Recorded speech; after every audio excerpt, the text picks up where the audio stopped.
Hello বন্ধুরা, আজ তোমাদের সাথে শেয়ার করবো পলিজেল এক্সটেনশন। তো পলিজেল এক্সটেনশন আগেও অনেকবার দেখিয়েছি, অনেকেই ভিডিওটা আবার দেখতে চেয়েছো, তাই ভাবলাম আরেকবার দেখিয়ে দিই তোমাদেরকে, কারণ আমি এটা ক্লাসেই দেখাচ্ছিলাম। তো এখানে দেখো, প্রথমেই আমি প্রিপারেশন করে নিয়েছি কাটিং, ফাইলিং, নেল, এবং তারপরে দেখো ভালো মতন ঝেড়ে আমি এখানে প্রাইমার, ডিহাইড্রেটার এবং বেস কোট লাগিয়ে নিয়ে কিওর করে নিচ্ছি।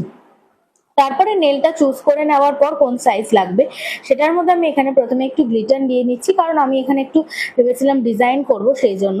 তো তারপরে এখান দিয়ে আমি ক্লিয়ার পলিজেল দিয়ে দিচ্ছি। ক্লিয়ার পলিজেল নেওয়ার পর সেটাকে ভালো মতন সেট করে নিচ্ছি কোন সাইজ মতন দেব। তো এখানে স্লিপ সলিউশনের মধ্যে ব্রাশটাকে ডুবিয়ে ডুবিয়ে আমি ভালো মতন সেট করে নিচ্ছি। এবং তোমরা যারা চাইছো অ্যাডমিশন নিতে, 23শে এপ্রিল থেকে আমাদের নেক্সট ব্যাচ শুরু হচ্ছে, বেসিক টু অ্যাডভান্স, তোমরা কিন্তু অ্যাডমিশন নিয়ে ফেলতে পারো, অ্যাডমিশন চলছে আমাদের।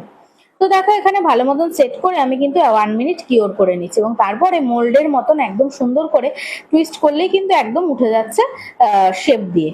তো দেখো এখানে এরপরে আমি সাইজটা করে নিচ্ছি, কারণ এখানে স্কোয়ার শেপ করব। তারপরে ভালো মতন ফাইলিং করে নিচ্ছি, একদম সেম প্রসেস যেরকম করে আমরা নেলকে ফাইলিং করি। এবং দেখো এখানে যেহেতু আমি এটা ক্লিয়ার রাখবো, ভেতরে যে বড় গ্লিটার দিয়ে নিয়েছি, তাই এখানে আর কোনো পলিশ পরালাম না। এখানে পলিশ না পরিয়ে আমি এখানে শুধু টপ কোট দিয়ে সিল করে দিলাম। এবং হ্যাঁ, অবশ্যই এখানে ভেতরেই কিন্তু তোমার টপ কোট দিয়ে এটাকে সিল করতে হবে, এটা কিন্তু মাথায় রাখতে হবে। কেমন